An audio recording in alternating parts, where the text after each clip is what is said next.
Hey, what is up, ghouls, gamers, and goblins? PotatoBagel here. It's been a hot minute since I've taken the time to make an independent video like this one. A lot of my time has been dedicated to my schoolwork, along with taking time to stream.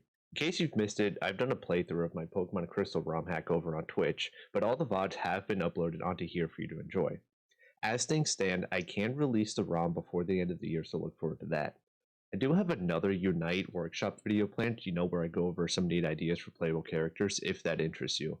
That may be my last one for a while, as the game hasn't been of interest to me much anymore, but I'll find a way to publish the PowerPoint slides I use as a template, presentation, and all, if you'd like.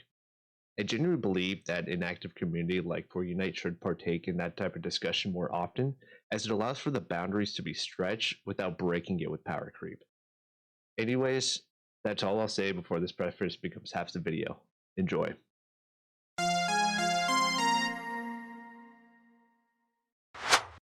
So, does it not bother anybody else that the only good physical electric moves are signature moves? Look, I'd love to see Luxray get some type of secondary type as much as the next guy, but giving it Bolt Strike would be a lot cooler, let's be real. Or what about Plasma Fist on Electivire? Maybe a little Zing Zap on Zebstrika? God, try saying that 5 times fast. You see the point. Spark and Thunder Punch can only do so much, plus Wild Charge and Supercell Slam don't quite hit that same niche as Thunderbolt, you know?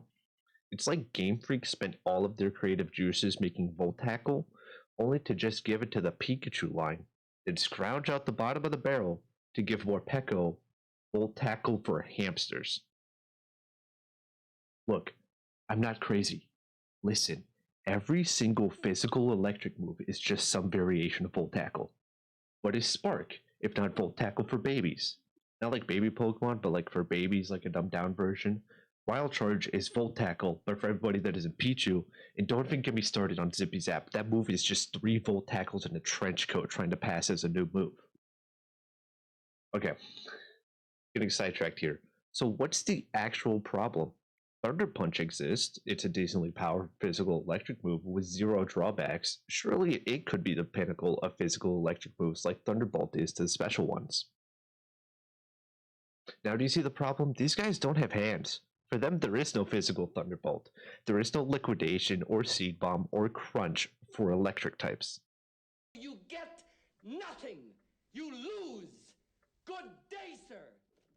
And every attempt to bring something to the table is a half-assed attempt to reinvent the wheel that is Volt Tackle. So how do we solve this? Well, I mean, to be honest, the answer is pretty easy. You buff Spark to be about 85 base power. Objectively speaking, this would fix a lot of the problems, including you hitting that subscribe button, but hear me out. Supercell Slam is a fantastic move, but not a necessary one.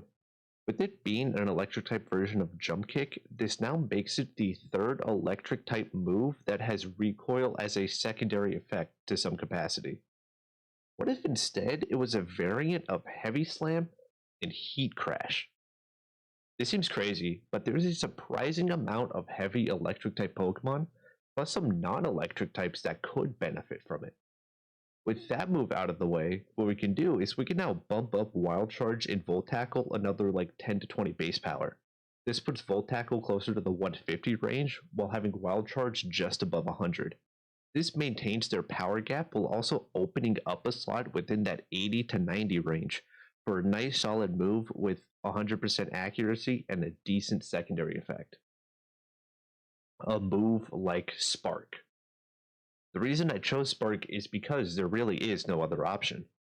Thunderfang and Thunder Punch are part of a collective group, so they're kind of locked in with their stats, plus Thundershock and Nuzzle carry the early game when the physical special split matters the least. So really, Spark is the only viable option.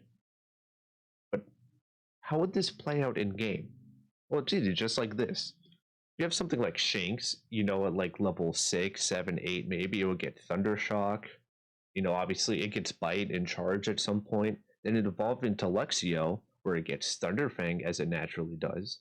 And then again evolving into Luxray, where it would get Spark around, the 30 range. That's 80 to 90 power right there.